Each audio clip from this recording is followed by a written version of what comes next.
अब क्या होता है कि एक उनका पुत्र था शारदा जी का, सर्वानंद पंडित। उसने अटबट करके अपने समय के सभी उन विद्वान ब्राह्मणों से को शास्त्रार्थ करके पराजित कर दिया। उसने चारों वेदों को गोट रखा, 18 पुराणों को कंठस्थ याद कर रखा, और गीता जी को। और जो भी कोई बोला उसके साथ वार्ता करे, उसको उसी समय वो साथ रखा था बैल के ऊपर धर के सभी सदग्रंथों को तुरंत दिखा दे, देख ये ऐसा लिखा इसमें। अभी से वो विद्वान दूसरे थे, आंधा में आंधे की कौड़ी पड़ रही थी, अंधों के अंधों से कुश्ती हो रही थी वो। चलो, तो सर्वानंद ने सभी विद्वानों को पराजित कर दिया। अब उसने सोचा मैं अपनी मां से अपना नाम सर्वाजीत रखवाऊंगा। सर्वजीत यानी मेरे नाम से ही सबको ये विदित हो जावे कि कौन है सर्वाजीत, जिसने सबको जीत लिया, सब विद्वानों को जीत लिया, वो है भाई वो सर्वाजीत। वो अपनी माँ से कहने लगा शारदा जी से कि हे माता जी, आप मेरा नाम सर्वाजीत रख दो। वह माँ बोली भाई सर्वानंद के बूंडा नाम है, सर्वानंद भी तो अच्छा नाम है मेरे बेटा, सर्वाजीत की क्यों आवश्यकता पड़ेगी। वो बोला माँ मैंने सभी विद्वानों को पराजित कर दिया शास्त्रार्थ में, और मैं चाहता हूँ कि मेरा नाम ऐसा रख दिया जावे कि लोग सब पहले जान जाए अपने आप की ये सर्वाजीत है जिसने सबको पराजित कर रखा है। अब शारदा जी ने कहा बेटा, अब मेरा था कि वो नकली ब्राह्मण मानने को ना राजी खुशी, तो उस माई को पता था कि मैं ना मानू थी, और यूँ तो 4 अक्षर सीख रहा यूँ मानने के ऊपर का। तो कहने लगी भाई एक ब्राह्मण एक विद्वान को और पराजित कर दे, फिर मैं तने अपने बेटे का नाम बदल दूंगी। सर्वानंद बोला बताओ कौन है माँ वो। तो माता ने बताया शारदा जी ने कि वो मेरे गुरुजी है, वो कबीर। अब क्या चक्कर था कि कुछ दिन शारदा जी ने अपने इस जो कबीर जी को गुरु बनाया गुप्त रखा। अब किसी को पता लगेगा इस लड़के ने बेरा पट गया तो ये सिर होगा मेरे, और किसी ब्राह्मण ने बेरा पट गया तो वो मेरे साथ रोज खसेंगे। इसलिए उसने कुछ दिन जिक्र नहीं किया आसपास पड़ोस में, मतलब अपने विशेषकर ब्राह्मण वर्ग में, और ना अपने पुत्र को कहा था, बता रखा था। और शारदा परमात्मा की दया होनी थी, या शारदा ने चाहे थी किसी बेटे की फड़क वो मेरे गुरुजी ये काट दें इसने जब मैं कंसेप्ट क्लियर करूं। तो कहने लगी भाई एक विद्वान और है इस काशी में, तो उसने पराजित कर दे। जब तेरा नाम रखूंगी ना तो तेरी माँ तेरा नाम बदला को नहीं।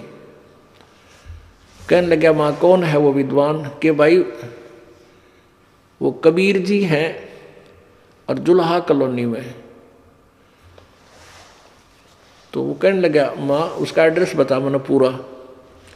अब उसने तो धुन लाग रही थी कि एक और रोड़ा रह रहा है उसे और काट दूं, पर माई ने बता दिया इस कॉलोनी में ऐसे ऐसे उनका मकान है भाई, और कबीर नाम से उस महापुरुष का विद्वान का। उसने हरा दे बेटा फिर तेरा नाम बदल दूंगी। अब सर्वानंद उस एड्रेस पर चल पड़ा, पूरे अपना साजबाज नाम जाम लेकर बैल के ऊपर एक थैले में एक बोरे में सारे शास्त्र धर लिए उसने जचा के और चल पड़ा। अब जुलाहों की कॉलोनी में और ब्राह्मण आ जा सारे बाहर निकल कर देखा करें, क्योंकि उसमें छुआछात बहुत गणी थी। और वो विद्वान ब्राह्मण सर्वानंद, तो सारे जुलाहे अपनी अपनी झोपड़ियों से निकलकर ऐसे देख रहे हैं जैसे पहले गांव में हाथी आ जाया करता, सारे देखा करते गांव वाले निकल कर हाथी आ गया हाथी आ गया। तो ऐसे देख रहे थे। दोपहर का समय और जून का महीना, और ये उत्तर प्रदेश काशी की वो जुलाहा कॉलोनी। अब परमात्मा की रजा, सर्वानंद को इतनी जबरदस्त प्यास लग आई कि 10 मिनट जल ना मिला तो प्राण चले जा। परमात्मा ने क्या लीला करी कि वो कमाली नाम की एक बेटी थी जो परमात्मा ने शेख तकी जो सिकंदर लोधी राजा दिल्ली के बादशाह का धार्मिक गुरु था, उसकी बेटी मर चुकी थी, वो कब्र में दबा रखी थी। तो किसी बात पर परमात्मा ने वह लड़की जीवित करी थी कब्र से निकलवा के, और उस लड़की ने अपने पिता के साथ जाने से मना कर दिया था, अपने परम पिता के साथ बेटी रूप में रहा करती थी कबीर जी के पास। तो वो लड़की जल लेने के लिए, मटका भरने के लिए उजलाहों के कुएं पर पानी निकाल रही थी बाल्टी तक, और सर्वानंद वहां निकट पहुंच गया। उसने देखा शीतल जल मरे था प्यासा, और प्राण आँखें मारी थी। कहने लगे बेटी तेरा भला हो, पानी प्या मने। अगले ले ब्राह्मण पानी पी ले। वो लड़की ने वह बाल्टी उसका ने कर दी, उसने ऐसे जल पी लिया। अब पानी पी लिया, उसको पता तो था जल पी लिया, और ये है दणका का, जुलाहों का। और लोग के कहेंगे आसपास देखा उसने, चारों तरफ कोई देखता तो नहीं है, देखा वह सारे देखे, क्योंकि ब्राह्मण दणका के उसमें कॉलोनी मारा जुलाहों की में। तो उसने एकदम अपनी बेइज्जती सी महसूस हुई। तो वो कहने लगा उस लड़की से, ए लड़की ये कुआं कौन जाति वालों का है? वो कमाली बोली, पंडित जी जुलाहों की कॉलोनी में जुलाहों का ही कुआं हो सकता है, ब्राह्मणा का तो को नहीं। गुस्से में आके कहने लगा, ए लड़की तूने पहले क्यों नहीं बताया ये धानकों का कुआं है, जुलाहों का कुआं है? और लड़की बोली, पंडित जी जब तक तेरी जान न हो रही थी तूने पहले क्यों ना पूछा? ये डांट मारन लग रहा, पहले पूछता जब बताती। मैं कौन सी छुपा रही थी? जब तक तेरी जान निकड़न हो रही थी, जब तक तेने जाति ना दिखी, इब तो जाति आड़ा हो गया। यानी चार सुनाई। फिर ने बोला, लड़की बात सुने बेटी, वो कबीर कहाँ रहता है? कबीर अब वो जान गई कि गुरु जी पिताजी ने पूछा है, सिर मगज मारना आया होगा। कहाँ उसका घर कहाँ है? वो लड़की बोली, आ जाओ।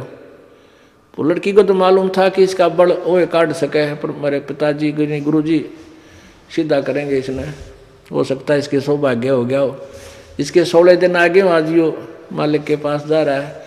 कहने लगी, आजा आजा पंडित जी मेरे पीछे पीछे आ जाओ। लड़की पानी का मटका उठा के चल पड़ी। थोड़ी जल्दी जल्दी कदम धर लिए, अंदर जाकर अपने पिताजी यानी परमेश्वर से कहने लगी कबीर जी से कि पिताजी एक ब्राह्मण आवे, सर्वानंद नाम बतावे। एक ब्राह्मण आवे है और आप अपना घर पूछे कि बात पता नहीं, मन तो लगा है यो कोई न कोई वाद विवाद करना रहा है, और गुणे किताब रख रखी है उसके ऊपर, बैल के ऊपर। परमात्मा बोले, कोई बात ना बेटी, चर्चा करेंगे परमात्मा की, कुछ वो कहेगा कुछ मैं कहूँगा, कोई बात नहीं, आन दिया जा उसको बुला ला, अंदर ले आना। वह लड़की वापस आई तो सर्वानंद जी पहुंच गया उसी घर में जिसमें वह लड़की प्रवेश किया था, झोपड़ी के आंगन में, द्वार पर खड़ा हो गया गली में। वो लड़की आई, कहने लगी, आ जाओ ब्राह्मण पंडित जी, आ जाओ, पिताजी अंदर बैठे बुला रहे हैं आपको। अब सर्वानंद ने सोची यू ज़्यादा बात करने की क्या जरूरत है, इसने ज्ञान ना कुछ और नहीं। एक कर्मंड लोटा ले रखा था, लोटा पानी का। नो बोला, बेटी ये लोटा मेरा जल का भर दे। वह लड़की लाई एक गिलास बड्डा सा, उसने 1-2 गिलास डाल कर वो लोटा फुल कर दिया। नो बोला, और भर दे और भर दे। वह कति लबालब भरवा लिया ऊपर तक लोटा उस सर्वानंद ने, और कहा, ले इस लोटे को ले जा और कबीर को दे दे, इसका जो उत्तर दे वो मुझे बता। अब वह लड़की लेकर उस लोटे ने धीरे धीरे धीरे धीरे गई। उसने कहा, जल नहीं गिरना चाहिए इसका। कबीर जी के पास बोली, पिताजी उन्हों का है ब्राह्मण कि ये लोटा पानी का फूल भरा है और इसको कबीर जी को पास ले जा, और के उत्तर दे वो मुझे बता। अब परमात्मा ने एक लंबी सुई धरी थी इतनी बड़ी लोहे की, वह उसके अंदर डाल दी। वो सुई अंदर डाली, वह तो तली में जा बैठी। सुई तो नीचे जाकर तली में सतह पर टिक गई और उतना ही पानी बाहर निकल गया। अब वह लड़की उसको धीरे धीरे वापस लेकर आई, कहने लगी, ले पंडित जी लोटा तेरा। पर सर्वानंद जी ने कहा कि बेटी क्या उत्तर दिया? कि पिताजी कुछ नहीं बोले, उन्हें एक सुई उठा के इसमें डाल दी, लोह की सुई डाल दी इसमें। तो वो अंदर गया, जाके कहने लगा कबीर जी तेने मेरे प्रश्न का क्या उत्तर दिया। परमात्मा बोले आपका प्रश्न क्या है ब्राह्मण। अब उसने बताया कि मैं तेरे तीन शॉर्टकट बता दूं। मैंने सारे ब्राह्मणों को शास्त्रार्थ में पराजित कर दिया। मेरा नाम सर्वानंद है और मैंने अपनी माता से सर्वजीत नाम रखवाने की प्रार्थना की थी। मेरी माता ने शर्त रख दी कि एक कबीर नाम का जुलाहा है, उसको पराजित मैं कर दूंगा तो मेरी माँ मेरा नाम सर्वजीत रख देगी। तो मैं तेरे से शास्त्रार्थ कराने आया हूँ। और सुन ले बात मेरी, मेरे अंदर पूरा ज्ञान है, परिपूर्ण हूँ मैं ज्ञान से, मेरे साथ वार्ता करने की कोई जरूरत नहीं। यदि तू वार्ता करेगा ना तो जैसे ये लोटा भरा पड़ा है पानी का और फ्लो हो रहा है, मैं ज्ञान से और फ्लो हूँ। तेरा ज्ञान मेरे में समावा नहीं गा, इसमें कोई जल डाला जागा लोटे में, वो बाहर जागा, व्यर्थ प्रयत्न है। यदि तू कोई ज्ञान की बात करेगा तो तेरा ज्ञान मेरे अंदर नहीं समाएगा, इस जल की तरह बाहर ही गिरेगा। परमात्मा बोले मन ने बताऊं क्या उत्तर दिया है। क्या उत्तर दिया है कि मन ने इसमें एक सुई डाल दी लोह की, और ये सुई तेरे लोटे के तली में जाकर डट गई, तेरा पानी बाहर निकल गया। मेरा ऐसा सॉलिड ज्ञान है, तेरे इस अड़ंगे ज्ञान ने सारे बाहर काट देगा और तेरे हृदय में जम जाएगा सुई की तरह। अच्छा कर वार्ता, कर शास्त्रार्थ, पर कर प्रश्न।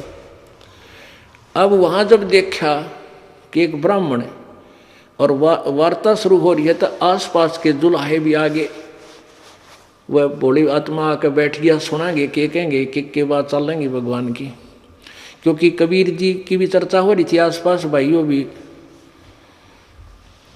इधर उधर शास्त्रार्थ किसी ब्राह्मणों को छेड़काव है, इनका झगड़ा वगड़ा भी हो लिया कई बार किसी बात पे। तो वो न सोचते थे दुल्हे, उस कॉलोनी के लोग व्यक्ति सब बैठ के देखेंगे आज की वार्ता होगी। तो परमात्मा ने प्रसन्न किया कि कौन ब्रह्मा का पिता है, कौन विष्णु की माँ, शंकर का दादा कौन है, सर्वानंद दे बता। तेरे ब्रह्मा विष्णु महेश के माता पिता कौन है, मुझे इस बात का उत्तर दे दे। अब सर्वानंद कहता है वो तो अजरो अमर है, इनके कोई माता पिता नहीं, ये सर्वेश्वर हैं, महेश्वर हैं। ये तूने कहाँ से अड़ंगा प्रश्न कर दिया। परमात्मा बोले देवी भागवत तीसरा सकंद निकाल ले और शिव पुराण रुद्र संहिता और अध्याय नंबर 4, 5, 6 में देख सर्वानंद। यह दुर्गा ब्रह्मा विष्णु महेश की माता है और यह सदा शिव काल रूपी भगवान ब्रह्म इनका पिता है। अब सर्वानंद जी ने देखा, वो खोल साथ ले रहा था तो पूरे सारे सदग्रंथ थोक के वागे धर रहा था, फटते ही खोल कर देखा तो वो ज्यों के त्यों, वो तो ज्यों के त्यों, मान बड़ाई ना छूटती इस प्राणी पे। आँखें देख ली उस नालायक ने और मान बड़ाई का भूखा गया तो तेरी सारी ये पंचर हो गया, तेरी सारी ट्यूब में, और बात बिगड़ गई। ओहो, तो इसे सिद्ध है कि ये लोग भगवान नहीं चाहते, बकवाद चाव थे। अरे भगवान जिसने कदे तुमने को अशिक्षित था, उसने संस्कृत पढ़ी नहीं और उसने बता दिया तेरी शिव पुराण में उस पृष्ठ पर उस रुद्र संहिता में ऐसे लिखा है, और फिर भी आंख ना खुली। तेरा गजब भैया। अब आँखें देख के भी ना मान्या, कहने लगा ये झूठ बोलता है, देख लो भाइयों झूठ बोलता है, इसको क्या पता संस्कृत में क्या लिखा है, अनपढ़ है, अशिक्षित है। तो सारे दुल्हा जो बैठे थे बेचारे भोले भाले, वो कहने लगे हाँ ब्राह्मण ठीक कह रहे हो, इसको क्या पता, ये तो ऐसे बकवाद कर रहा है। परमात्मा बोले भाई चल फिर तू बता देता है, ना समझ माती मेरे। तू लगा फिर संस्कृत सुनान, अड्ड की बट पता नहीं क्या बोला है। कहते इसमें क्या लिखा है, संस्कृत बोल गया, किरा कित की लगा रहा, बोलता रहा, कंठस्थ याद कर रखी थी बहुत सी अध्याय। अब परमात्मा पूछे थे ब्रह्मा विष्णु महेश के माता पिता का नाम बता दे, उन नाटिकार और शुरू कर दी संस्कृत में बोलना, तमेव माता च पिता तमेव बंधु च सखा। अब 1 घंटा वो संस्कृत बोलता ही रहा तो उन भोली आत्माओं ने विजयी कर दिया, ताड़ी पीट दी, वाह वाह सर्वानंद, वाह सर्वानंद, क्या बात कही। और उन श्रोताओं ने पता है सर्वानंद के बांडा है बड़ी बूझ, और उसको समर्थन कर दिया, वो विजयी घोषित कर दिया। ये शास्त्रार्थ नहीं हुआ करते पहले पीपल तला बैठ के, इसलिए इन नकलियों का दाव लगा रहा। अब समाज शिक्षित है, शास्त्रार्थ होता है भी, ये देखो ऐसे टीवी चैनल आप होया करेंगे शास्त्रार्थ, पहले तो ये कोई मैदान मान नहीं सकते इस दास के सामने, और आगे तो ये टीवी चैनल पर लाऊंगा इनको पकड़ के, गाँव बैठवाड़ा सारा संसार देखेगा, एक कमरे में बैठ कर कोई अपनी अपनी गा दे। अब समाज शिक्षित है, सबको दिखाएंगे, देखो ये क्या लिखा रही है, क्या बोल रहा है नकली, ये सारे फिर रफू चक्कर हो जाएंगे। अब परमात्मा बोल रहा था, पूछ रहा था ब्रह्मा विष्णु महेश का नाम क्या है, और वो सुना रहा है रामायण के कौन से ग्रंथ की कथा। एक समय एक किसान का लड़का 5वीं 6ठी कक्षा में पढ़ा करता, पहले हम भी 6ठी में लगे थे अंग्रेजी सीखनी, अब तो बालक 55 से अंग्रेजी इतने शुरू हुए हैं, पहले पुराने समय की बात।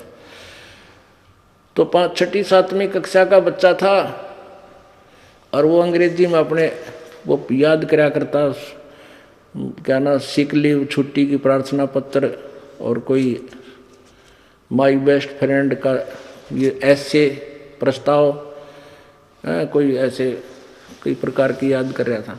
तो उसका पिताजी बड़ा राजी हुआ करता, वो किसान, मेरा बेटा के चाड़ा पाड़ा अंग्रेजी बहुत बोल रहा है, अंग्रेजी बोलने लग गया तो बहुत बड़ा जो है ना शिक्षित बालक हो गया मेरा। उसको गर्व था अपने पुत्र पर। एक दिन संडे का समय था, रविवार का दिन था, छुट्टी थी, और किसान अपनी बैलगाड़ी लेकर जा रहा था खेतों में, और साथ में वो छुट्टी वाले दिन बेटा भी साथ था। आगे से एक अंग्रेज आ गया अधिकारी, अपनी कार मोटर लेकर गाड़ी में, और उसने उनको गाड़ी हाथ से देकर रुकवाया, गाड़ी रोक दी, बैलगाड़ी रोक दी। वो रास्ता पूछा था उस गांव का, उसने अंग्रेजी में पूछा भी मैंने इस गांव में जाना है, उसका ये मेरा वे रॉन्ग है या राइट, वो पूछा तो न्यू था। वो किसान बोला, अरे बेटा यो अंग्रेजी बोल कर हमने मूर्ख बनाना चाहता है, अपनी टोर जमाना चाहता हमारे ऊपर, बेटा तू भी तो जान अंग्रेजी, सुना दे 2 बोल। अब उस लड़के ने सिक लीव सुना दी, छुट्टी के लिए प्रार्थना पत्र अंग्रेजी में, to the headmaster, I am ill today, I can not come to school, please grant me 1 day leave, I thank you, ऐसे ऐसे पूरा your faithfully so and so. अब वो पूछा था गांव का रास्ता, वो बड़ा सुना हुआ सिक लीव, उस माथे माथ मारा उस अंग्रेज अधिकारी ने, कहने लगा देख कैसे मूर्ख टकरा गए, और गाड़ी लेकर चल पड़ा। तो किसान ने अपने बेटे की कमर थपथपाई, हुआ बेटा आज तने तो अंग्रेजी बोल के और एक अंग्रेज भगा दिया। तो वो लड़का बोला, पिताजी माई बेस्ट फ्रेंड और याद था, जब वो सुन रहे होते गाड़ी छोड़ के भाग जाओ। तो ये ईशे विद्वान थे, परमात्मा पूछ रहे थे भाई ब्रह्मा विष्णु में इसके माता पिता बता दे, और वो सुना रहा पता नहीं कौन से ग्रंथ की वो संस्कृत गोट रखी थी, वो सुना दी। अब जब सभी जुलाहों ने वहाँ बैठे उपस्थित अशिक्षित श्रोताओं ने सर्वानंद को विजयी घोषित कर दिया, परमात्मा बोले भाई ठीक है मैं हार गया, तू जीत गया, बोल के लिखवाना के करना चाहे जा कर ले मेरा वीरा, मैं हार गया तू जीत गया बस। अब सर्वानंद जी कहने लगे ऐसे नहीं, मेरी माँ ऐसी कच्ची नहीं है, उसने कहा था बेटा लिखवा के लाइए जब मानने की वाह। तो परमात्मा बोले लिख ले भाई तू, आप मैं तो पढ़ा नहीं, अंगूठा ला दूंगा। सर्वानंद जी ने लिख लिया एक कागज पे, शास्त्रार्थ में सर्वानंद विजयी हुए, कबीर जी पराजित हुए, और नीचे दस्तक करवा दिए परमात्मा के, गुठा लवा लिया। अपनी माँ को आके कहने लगा माँ ले, उसने जाते हाथ जोड़ दिए मेरे आगे कि मैं क्या शास्त्रार्थ करूँगा आपके साथ, मैं हारी लिख देता हूँ। उसने हारी लिख दी अपनी। माता बोली बेटा पढ़ कर सुना एक बार। उन पढ़ने लगा, उसमें लिख के लाया था न्यू के कबीर जी हार गए, उसमें लिखा पाया सर्वाजीत हार गए और कबीर जी विजयी हुए। वो पढ़ के सुना गया सारा। जब तक पाछा ध्यान आया, उसकी माँ बोली रे तू नु के मैं जीत का, तू तो हार का रहा है, वो फिर देखा उसने, ओहो माता जी ऐसा है ना, मैं कई दिन से शास्त्रार्थ में था, रात की नींद थी, इसलिए मैंने गलती से लिखा गा, ऊँग में नींदों में लिख गया मैं गलती से। माई बोली फिर लिखवा लिया भाई, जिस दिन तू सही लिखवा के लाओगा तो मानूंगा, मानूंगी ना कति नहीं मानू। वो फिर गया कबीर परमात्मा से कहा, कबीर जी ऐसे ऐसे मेरे से गलत लिखा गया और एक बार फिर लिखना पड़ेगा, लिख ले कोई बात ना, मेरा के गुठा कैसा है भाई कैबल वाले। उसने फिर लिख लिया ऐसे ही, शास्त्रार्थ में कबीर जी हार गए, सर्वानंद जीत गया। अब फिर आके उसने सोचा अब तो ठीक लिख के ले आऊँ, उसमें क्या गड़बड़ पाओगी। आके फिर बैठा पढ़ने लग गया, देख ले माँ सुनाऊँ सुना, शास्त्रार्थ में सर्वाजीत हार गया हैं, चुप हो गया जब उसकी माँ बोली रे तू उड़ती जाओ भी है किराए में लिख के लाओ है ना। तो उन्हें सोचा भाई फिर गड़बड़ रहेगी, कहते ने बोला माँ फिर जाऊँ, हक जा बेटा, बेशक 6 बजा पर तेरा पांडा छूटेगा जब तू उस महापुरुष को से लिखवा के ला ले, यानी सही लिख ले। फिर जाके प्रार्थना की, परमात्मा बोला कोई ना फिर लिख लो, लाग जाया कर भूल भाई। उसने फिर ऐसे लिख लिया, शास्त्रार्थ में सर्वानंद जीत गया और कबीर जी हार गए। अंगूठा ला दिया एक आधे का और गवा के दस्तक करा लिए। अब उन्हें सोचा मैं वहां लिखूं ठीक हूं और मेरे घर में बढ़ते इसी के बिजली पड़ा है, ये उल्ट सुलट हो जाए। तो उसने घर में प्रवेश करने से पहले पढ़ा ठीक, तो घर में प्रवेश करते करते चौखट में पढ़ता पढ़ता आ रहा है ठीक। जब माँ के सामने पहुंचा वो अक्सर उसके सामने पलट गए और उसकी तो आंख न्यो की नो खुली की खुली रह गई, मुंह भी खुला का खुला रह गया। हकीकत फिर उसी तरह हो गए। उसकी माँ बोली रे बोलता क्यों ना, क्यों बोलती बंद होगी तेरी विद्वान, बोल के लिखा। वो बैठ गया, पेट पकड़ के डर गया। वो जब अक्सर नो के नहीं होते दिखे उसने, नहीं बोला माँ वो तो पूर्ण परमात्मा है। माँ बोली भाई मैंने उनसे नाम ले रखा है और चल तेरा भी उद्धार करवा दो नालायक। तो फिर सर्वानंद ने सारी बात बताई कि माँ उन्होंने, वो तो कमाल है, जिन सदग्रंथों को मैं याद कंठस्थ किए बैठा था मुझे नहीं पता था ब्रह्मा विष्णु में इसके माता पिता है या नहीं। और उन्होंने मुझे वैसे ही वर्बली बता दिया कि तेरी शिव पुराण में ऐसे उस पृष्ठ उन अध्यायों में ऐसा लिखा है, एक बार पढ़ के देख ले। माता जी सचमुच ये तो ऐसा ही था। तो माँ बोली बेटा मैंने तो अपनी कल्याण करा लिया और मैंने उनसे उपदेश ले रखा है और चल तेरा भी यो जन्म मरण का रोग कटवा दो। मैंने तेरी बहुत चिंता बेटा, तो क्या का विद्वान बन रहा, गधा बनेगा 2 दिन पाछे, ये शास्त्र काम ना हो बेटा। तूने बोला माँ मैं जाऊंगा एकला, मैंने शर्म आ गया, मेरी साथ चलो। चल बेटा साथ लेगी, परमात्मा के चरणों में डाल दिया कि पकड़ दे पैर परमेश्वर के। उस विद्वान ने नाम लिया। अब वो सर्वानंद औरों ने बताओ ब्राह्मणा ने, वो उसका पीछा पड़ दिया, इसने जाते गिर दो तो बकवादी है, झूठ बोल रहा है। अब वो सर्वानंद की कोई नहीं सुना, ब्रह्मा विष्णु में इसके माता पिता है, क्योंकि परमात्मा ने यो ज्ञान अभी तक दबा कर रखना था इस पीढ़ी तक। अब वो सर्वानंद का कल्याण उस परमेश्वर से हुआ, उस विद्वान, उस कथित विद्वान का कल्याण उस परम पिता के चरणों में आने से हुआ और शारदा जी का भी कल्याण हुआ। बोलो सतगुरुदेव।